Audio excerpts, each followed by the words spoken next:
abo nonsia. Aha ye Sompa 106.5FM Accra. Ghana de shimaima yamamu nyina ajo.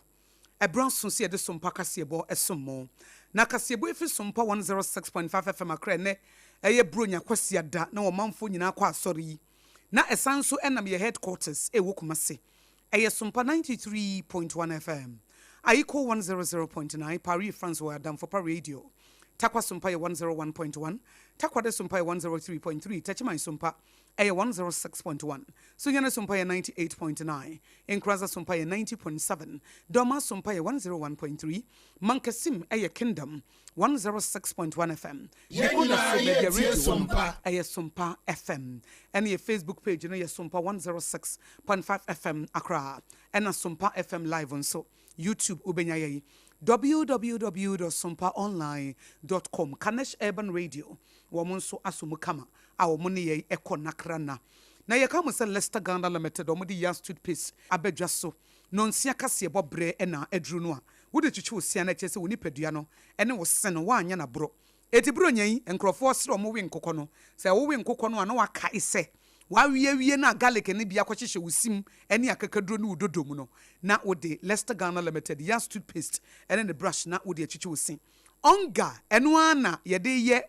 jollof no ene stew papa aduane bia ede onga mama nsa no boafo eno no eti aduane be da me all time favorite onga 3 mix ginger garlic ne onion no eno wo hia time herbal mixture edro etu malaria se wonu moto aduane nya wode honam ye wo ya edro no anie ubenya ne kama just hot kenke womonso ededokono 3 Ghana cedis na edemo kama ena eno achi womo boa ye medimafo herbal center Dr. Tamo Dasunie yede tam ebeto yare no so na aboa ensam a mene medoba apam yede sumo ne numere de mu akotene no ebini yewra Sam George abo amane bi se Ghana fo titurete mamfo ne hweye se ebinum mfiri man bi so ba no wo modi wonim amo age Ghana card no Greater Accra Regional Police Command akwakwachi nipa mienu bi a wo mo kirem se eje bi ekoto ba bi ne sankrofo ne nimu bi sada ena pose sadom no ena owura matem kwebu wa bene wo mrem ebo wo mo abaso se wo che wo mo a wo hu nanu achi no so executive secretary de ma Chamber of Petroleum Consumers owura Duncan Amoa wono so waka nsem bi na efa sika sam ho yede betu manum animre sika no eno bi ne yehia de aye big push no nso na eyi akwan se wo quartet pa ene go so a wo makwan ye ka so kotade Ghana numtini a waji din veteran high life musician Aseibu Amanfi kanewu na nsamfu ahi waka se wawu a wafiri mu eya rehosem na wenso eya nsantrofo ya na be report wo na no ponchecheku ya esise ya wotimi kwa abusuafie kokko gina ho no ene da award wo sesa so enya award kuma na ene wokoda nyame ase emu nsam ye de ba adwuma pa wa ye nti na oye osompa ma akatua nti oponchecheku age ne de na yebekwa mo no ne yakwa ko hu de Thailand ne Cambodia fo ehemu bi ekoso wo China no ne apam efa hu Sompa FM won mu hia sondwie se be ne wontam ebedwo eno na anwumre triple A man Agya Appiah Apam Dadaa bronya achede me ne me woman akosia ago abowaje wo betimi aframi akosia nhira anade nyame yehira no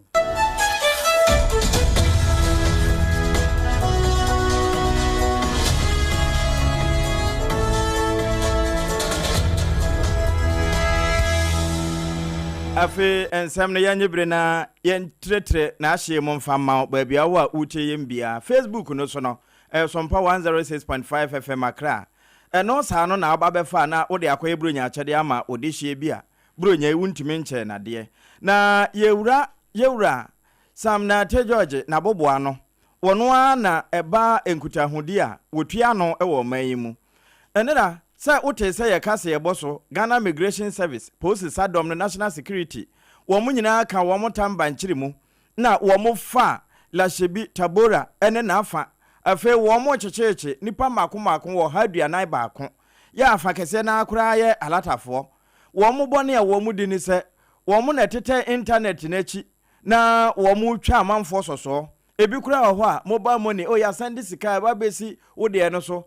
check your balance na san push me woni beba ho so no na wo ma wia wo eno ho na wo munya wo mpa so ya wo mtototo wo ma no enkomo no nyina kokopie se ansa na wo mbe registration no kura nya sim ne bia kura no ye de Ghana card na eyo na wo munya no wo he Ghana fo bi etimi di saafo nanim ente san so a na wo de wono ani din aka ne de ho no wakwa akotworo na fe wanya ne Ghana card no wo de nam ne sa hunti yewura Sam George se wo bo Ghana fo kokko se de wo bo ama bonefo enya baabi etena na ne ho dwodwo no ye ka bonefo no a wono kora ne dikan ne sa hunti Ghana fo ntwe wo ho mfiri ho esan se we ya ye kan ene ne ye passport na wo bo so sa no na wo de kire se ye pese ye ho to yen na aman bi ekura hwirenhwiren wo mo ede no titu ne alata ya na anu ya Trump bombo hoi ebi mma ye nso de a ene ye hweye kwan a ye fa so gyaja ye ho ema ahoho na ye to so akonsem foforo so no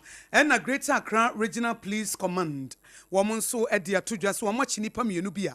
wo mo hyeda ene wo mo de eja eto apartment mu apartment pa ene wo mo hyeda ene wo mo de eja eto mu apartment wo mo timu eye boapaye na ese accident incident bi ekoso na ekoso o yarefa anointed down ho ewo Greater Accra region ha na ampanifo kiremu se nipa mienu o mache wo mo no eye Jennifer my Tomlinson wo ye Canadian national na ese wo ye Canada ni dehie ana ne boyfriend on de ne boyfriend ye Ghana ni ye fa ni Mohammed Isa na ese Mohammed Isa no ye Ghana ni no ne mpena ene sa Canadian national no ye fa ni Jennifer my Tomlinson no wono ene wono ne hyehye ho na police force nhwehwemu no wo ma chance o mu hwemu na apartment ni December 23 ene wo ti se eja ato ho na nhwehwemu kakra o mu ye ne chese sa nkrofo emienu no wo ma haidan no o mu ye tenant a o mu ti sa apartment ni mu na evidence kakra dansidie kakra police for esone so enya ye nyina ene se sa nkrofo no mienu hyeda na o mu di eja eye boapaye enye se bia provocation na BBC ana wo mu no anwa mu bi ana jollof bi neje bi koto baabi eye boapaya nkasa so o mo hye apartment no eni so ade hu na nasa adwen atachi o mo de ye de nyankopon twedi ampo no de onim adwire woni patirimu yi wono nko a enenim na police force say eye mensa aboko bi police for edi kan kwache sa ne boyfriend no a ye fa ni Mohammed Isa no ena Jennifer ne de odi ne ho kosie ye wodwane eti akirei ena o mu defe mu asone so awura ntokro mu ebo wisie ti se de kusia wo hyebon mu a ye bo ne wisia ma na pie ema Jennifer yi pie nti o ma che wo mu mienu ena o mu de o mu mienu nyina akwakosie a wo mo ye asem no mu hwehwemu se die na eba wo mu tirim se ya abodam o se ye die yi o eti apartment ya wo mu tim o yarefa anointed down ho wo mu tim hyeda edi eja to mu fi se police for no so mu hwehwemu kire se eye boapaye eti sansemi so mpaka se bo nso de akire de be firi mu ababia tiefo ye nyima so emfiri eno service with integrity wo mabo adwuma papa ene abambofo ni nyina na eno ho na private legal practitioner owura Martin Kwebu ebo post sadon titru Agya Appiah Apam se adwuma de wabo bi papa se wo hwe de petetakra mu a enye ne nwanwa se mempani wo santre na ahyem se wonye bi nka ho esan se de wo de adwuma na ahya ase papa no wo de kwa wie pa na wo bo na baso nyina no esa kwa besi se abonefo no asabi ebinum kura afra post sadon num no ewie a de obeye bone no ni ani interdict no eno achi wosan hwe abasobo a won mo ball aposifo no bi fakase na ye wo mo a 2024 abato no mentime ho ase ye ba mu wo mo ye mu nhwehwemu na fe special force a yewura IGP tete yehunu wotreye na adwuma wo mo bo ama abonofo sama ba fam no na ye boss afo na baso no nde wo bebo IGP abaso wa ye adwuma share Oma, ya promote this year December. Your investigation, those who investigated the 2020 and 2024 elections, then IGP special task force, then some other guys who exhibit high levels of extension. And see, one body woman, and why you manage as compared to what was extended to him, he has exceeded the target. And see now, and Yemen Mama said his term has been extended for him. FM. And no, a private legal practitioner, Yura Martin Kwebu. Ene kasa se nya no nwanwa se mempani ka se yura IGP wonsa anto na adwuma so na wo ka nyina no police adwuma no professionalism ena fe the friend say excellence so ye ma ho te eni kwan so be ye adwuma ne be wie na yebusa ho asɛm na wo de bobo adum ne adan na we nyina wo ka de aba besi sɛ wo mo a wo de won tare ye ko media no so koye ade bia posifo no frɛ wo mo no ohunu sɛ ye interdict wo mo ene wo mo ayabo aba so no so adwuma wo mo abo no ɛsɛ fata na mom wo ma professionalism no enye adwuma almost the same to ban so man say sure I prosecute you. Tell us say I police for be I say they interdicted them almost traffic abis and almost how you saw uniform no unprofessionally and they interdict them. That's the best way to go. Is that you prosecute them or you interdict them after investigations have been done and it is proven that they have misconducted themselves. Because as a police officer, they are never back up. One excellence, any professionalism. Now professionalism we are both to conduct any will action at all times and at all places. And when you do not act professionally, go create problem in the police service no as a whole. And when it happens, so you know the standard procedure. You are either prosecuted or you are interdicted or you are sacked. And if it's in several ways. Ora Martin Kwebu and a Kasai private legal practitioner. Leicester Ghana Limited, young toothpaste and a brush and a woodie and a brunya kwasia de year. In sorry na ye fita. Yesu ayawo no aye chefano and a Sompa kasia bonso ayawo ye aye chefano ye de esomo na ye koye nimu na executive secretary and asset for penny Edema Chamber of Petroleum Consumers Copec eyo ora Duncan Amoa. Na small dear to John say tema oil refinery no say ye pedache 10 I friend a long-term operations, you know. Say betimi aye adwuma dia. And is a sika wuram. Na mo de to Sompa Kasebo nim say abanya wo badwa so a His Excellency John Dramani Mahama da wo mo anu yi. Wo ma yade wo mabo adwuma. Ya mama mpanyina ba so fi say to no na nka ewu anisa. Na aban ba ye wo se de ewuo no. Se de onyankopɔ bu say Ezekiel say no mpayi ewuo yi. Enti enkwa betimi abam. Ena Ezekiel say urade wa na wunim. Eti tofo busa His Excellency John Dramani Mahama say enti to adwuma nkwa bebam His Excellency John Dramani Mahama no se medie minim nkwa bebam ampa wa ma nkwa bebam nemom enye nkwa no abamu no nehia efise nompe no sori gina ho no ye Ezekiel sa home edigu nompe ni mu ansa na nompe ni timi yanante eti se His Excellency John Dramani Mahama wo home eguto mu no aba home eguto mu a wo hia $80 million and what be home amamframa bia bowura mama enompen kase no wo matimi agina omo na so abo adwuma enti sa de ya ebe ye to asan sori yo yenti ane sa asan wu e se nompen wo mu hia breath wo mu hia sika nkwa nwoma no na wo mu de awuram na no no wura dankana mo asese ye ne sa de ya e de betimi aboa ama enyankwatenten na tete We would expect that the toll recovery levy that we've collected over the years, the finance ministry will be magnanimous to apply part of it to their operations, retool them, get them some $80 million revolving fund so that at least they are assured of bringing in at least 2-3 cargoes so as to sustain their operations. If we don't give them an opportunity to finance their refining activities, we will simply be waiting on them to do whatever they can do for 2-3 months and the plant will go down again and then we'll spend money again. You cannot continue to produce oil and then ship everything out of your country. Petroleum agreements, I agree, we need to be very strategic with them as a country. We a futuani akwankyerɛ na da hɔ no we ye owura dankana mo a we ye trofo panyima Chamber of Petroleum Consumers Copec and o se aban wa ya de na emom ne mfa sika nwuram sɛ de be ya ebe ma to no ebe gya na so na ebretintin mu no ye nkoka sɛ wo san so de gya na so no wo ye nompe saa ene o san gigu ye ne ekosie no enkwa homa no ene $80 million ye home mfa nwum na betimi aboa yi ene na no beboa pa na ye home agum nso a ene obi bisa se IMF de no ne ye de home ana je se Ghana ha ya ye boye ho so na mampanin ba akwanwa so yi akwan ahodo e so woyo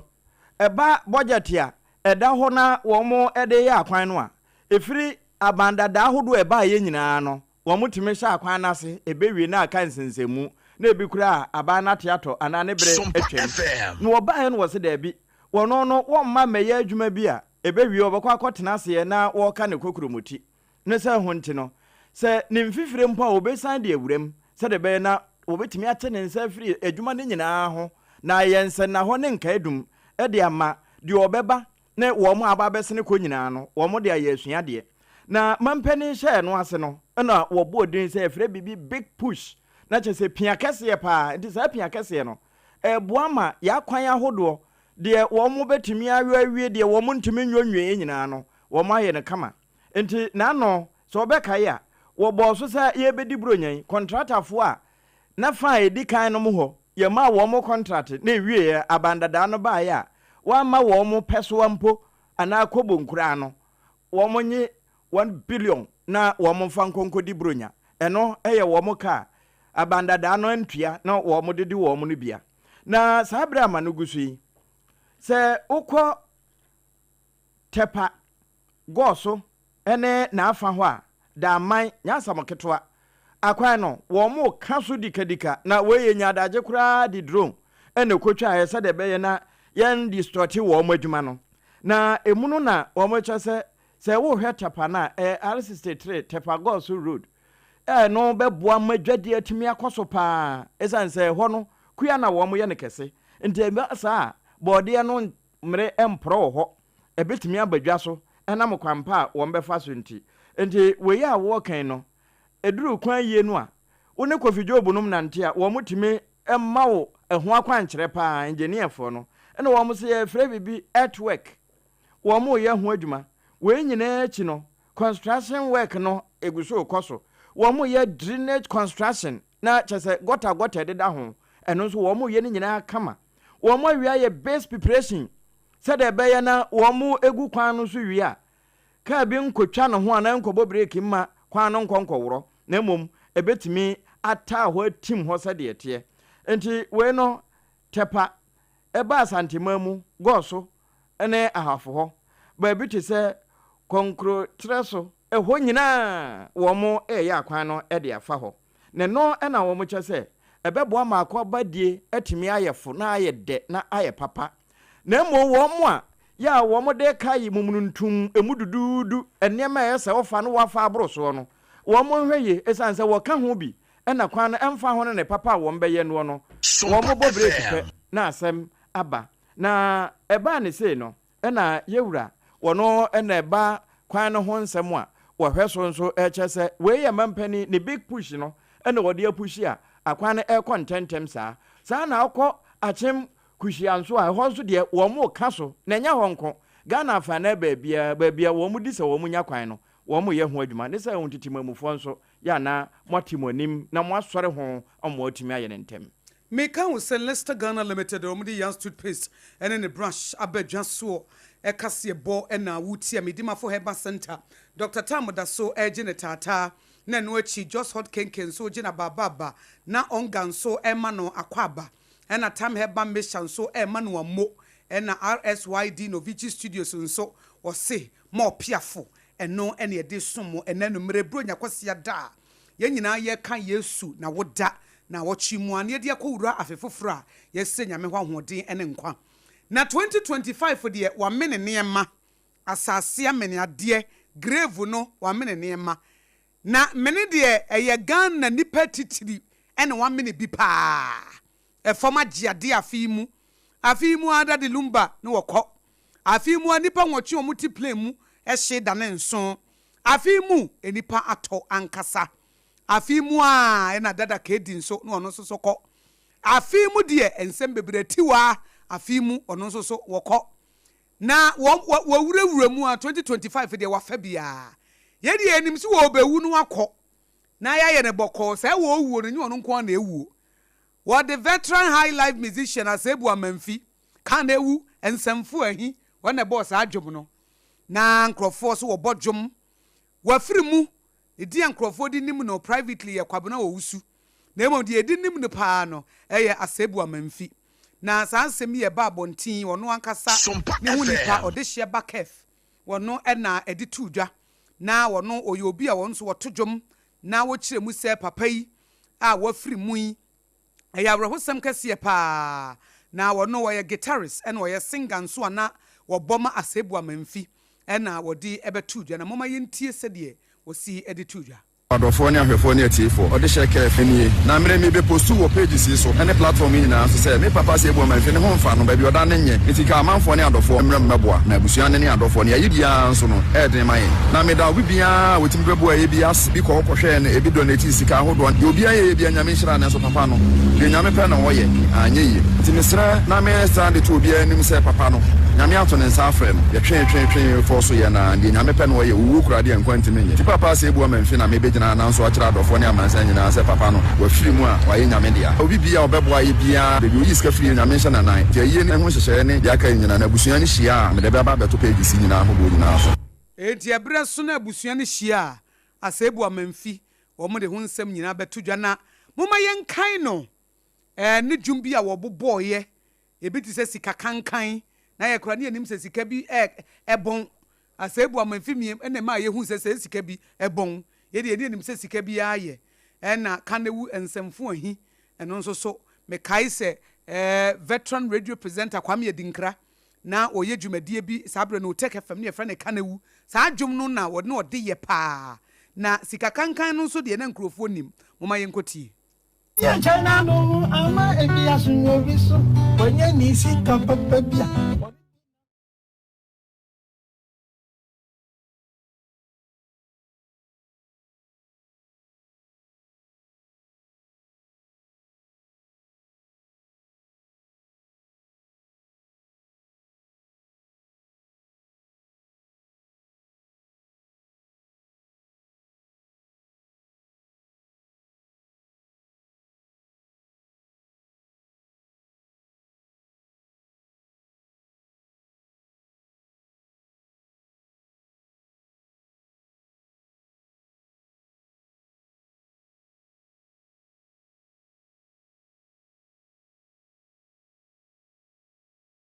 esi etie no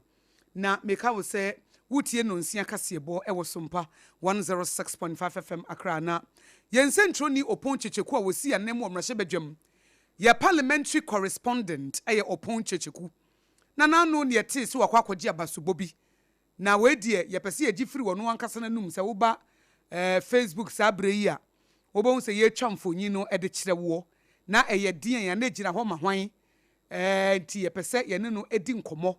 na wokoje nsentro dwumadie no ye de ma no journalist of the year no na etimi aboa me ne bedi nkomo na ye yi no nso bra wo gye no na odi atodwa opon memo akwa aba o mejo so mame na bibia boko de adom ne ahwie ene afishapa na medema wo so megidi se hello opon bema wie ye hwese ye benya opon na ye ne no achich nkomo efa na opon checheku journalist of the year Ghana Business and Heroes Awards 2025 eho eno kwaji abasubo ye de ato ho Ghana Business and Heroes Awards 2025 I course wo mama no journalist of the year Centroni eti sabre wo pon asa ba ye hwe hello opon mame otiminka afa de meti won kan ye pa ye mo official pa bie mo oni tiri nkwa afinko emameto yen mitri edase na eka wo ene yedwumayefo nyina ye de nyame ase Ghana Business and Heroes Awards 2025 no eye den ya kire mu fi se ho no mo de journalist of the year de ma wo 2025 wadawroma Ghana Business and Heroes Awards no eye abaso bobai mommy me da se na memfa akonya we so emfa enda eye Sompa for ene mempanifo a sebi muhu bibi pepe bi ewo memu ema ene abasoboi akọ ede ama yeni yetiefo ni yedwumayefo ene asọ yedwuma mu mpanifo ene afoforo mo bo ayi nyina mame Ghana Business and Heroes Awards eye abasobo edwumako bi a omode bo eye etitiriw omo a omo aye edwuma ene womo so omo da so ye edwuma womo a omo amwatimi di omo edwuma de aba ene womo so a omo ya amanfo edwuma omo ho keka ene omo edwuma di a womo die boa ede ma eye edwumakuo no ena afensu no womo de boa eye womo man ena ye boss ta womo abaso yi na abasobodi ewe no abasobodi a edanson esan se yebo eye aban a wabi omanamu sifo bi abaso ena yesan so ye ana eye emu a omo anka so matinye bi o adwuma nam so ama afoforo nso etinya adwuma aye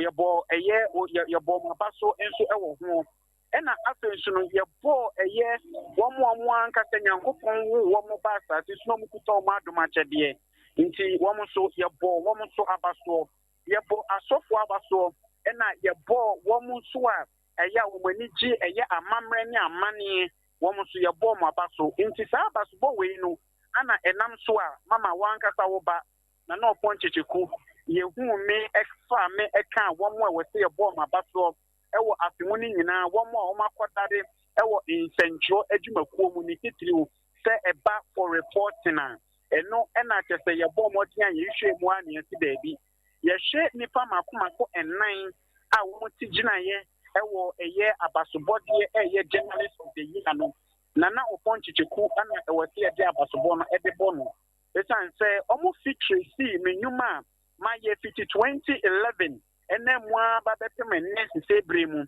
ene afenso no eye adwumaku a mewom sesie eye Sompa 106.5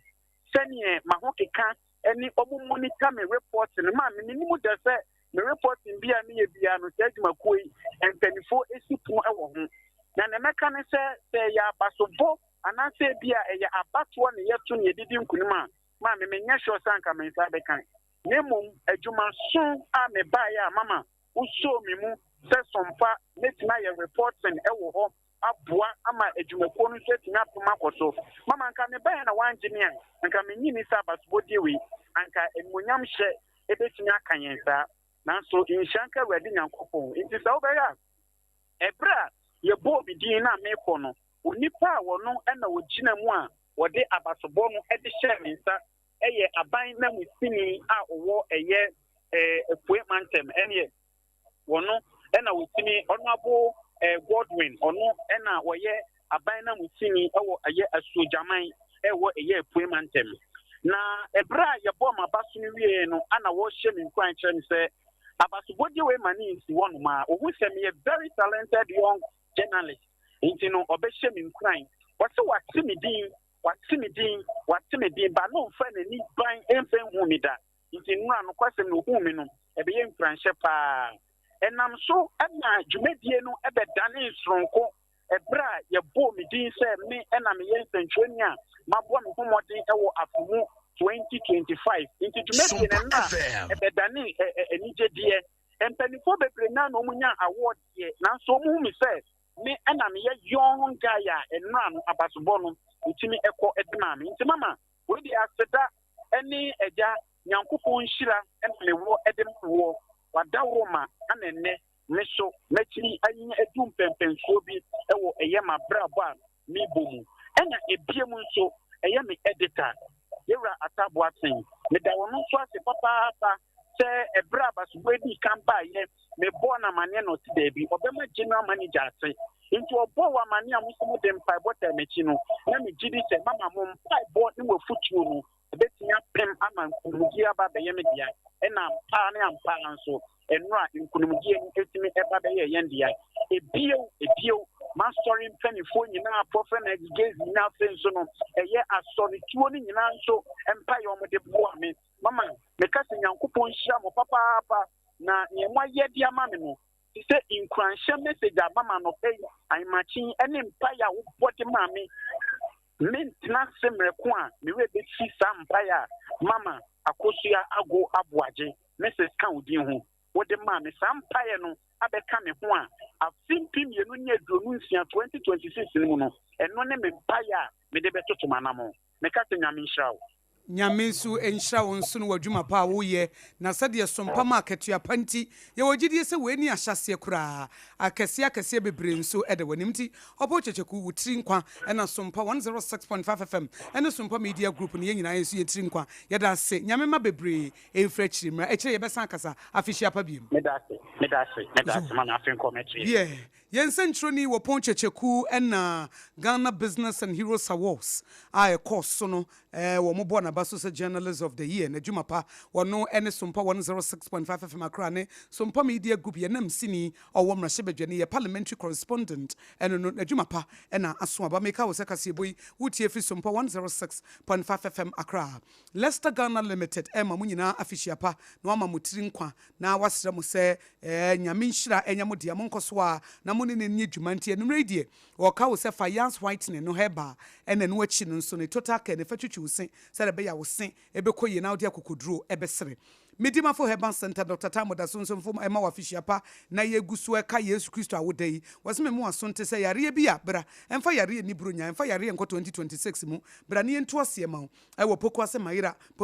wudu na ubisa obi abekire just hot kenke 3 Ghana cedis pe dokono papa nie eno enna mo amobeye party die wura new year no ye do 31st night won ye di wura new year na wo pekenka just hot kenke no a eye 3 Ghana cedis pe na wuhia wunya fresh 025 6068832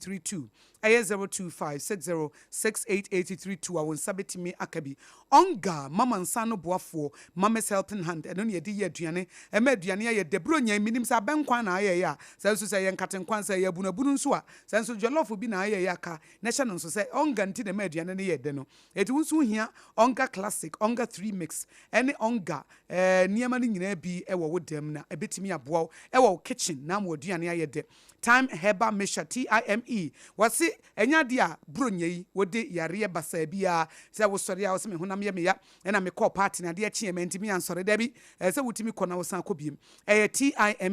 time heba mesha eduro ne malaria fever wonu mu ato de na nya wode wo honam na ye wo ye etimi tu ase ntu frɛ Dr. Tafrija ewo 0244 417669 na wodem 0244 417669 de na enoa enono meka wo se Sompa kase ebo na wuguso a wutie fi Sompa 106.5FM akra na nsɛm a yɛde kan bɔbɔ so bi ɛde ama wo ɛne sɛ Greater Accra Regional Police Command wɔn akɔkye nipa mienu bi a wɔn kyɛm sɛ ɔyɛrefa anointed town hɔ no wɔn na hyɛ dade egya ɛtɔ fie ne mu ɛna Executive Secretary de ma Chamber of Petroleum Consumers COPEC Owura Duncan Amoa wɔn nso aba amane sɛ tɔn no a yɛsi yɛnyane no sɛ yɛamfa sika nwura mu a wɔn hwa ne sɛ wasan awu biem sika ne hia ne mom wɔbo ɔmampanyin His Excellency John Dramani Mahama Baso adwuma pa a wɔyɛ yɛn home so aba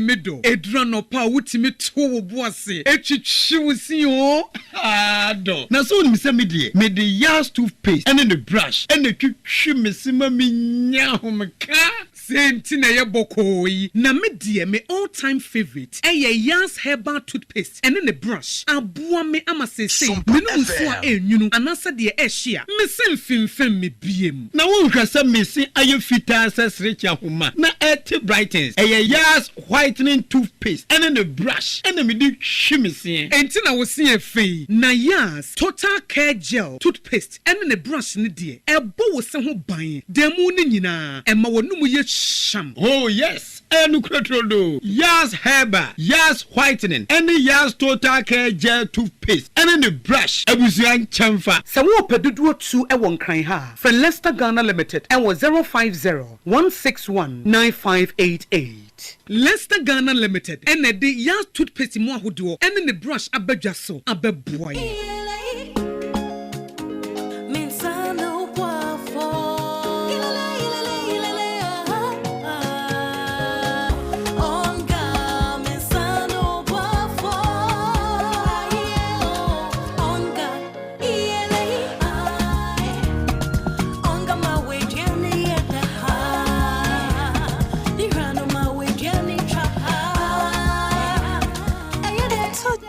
obiari hia emwasron kubia ebemani niane opepa aye de chenja onga mama sano boafo FDA agi edwadie yin krato ya so sano boafo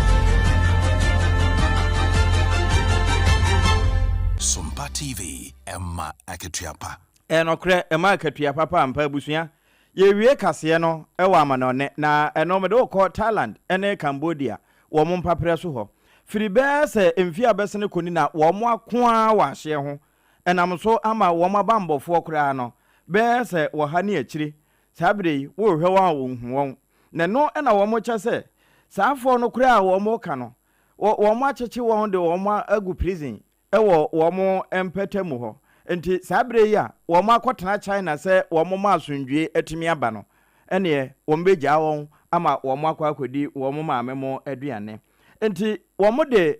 donhwere aduoso mienu ene ekokotena sa asundwe apam yi ho ewo China Beijing enti eno nso no wo mo kwakohia wanyi na etu wo mo fo se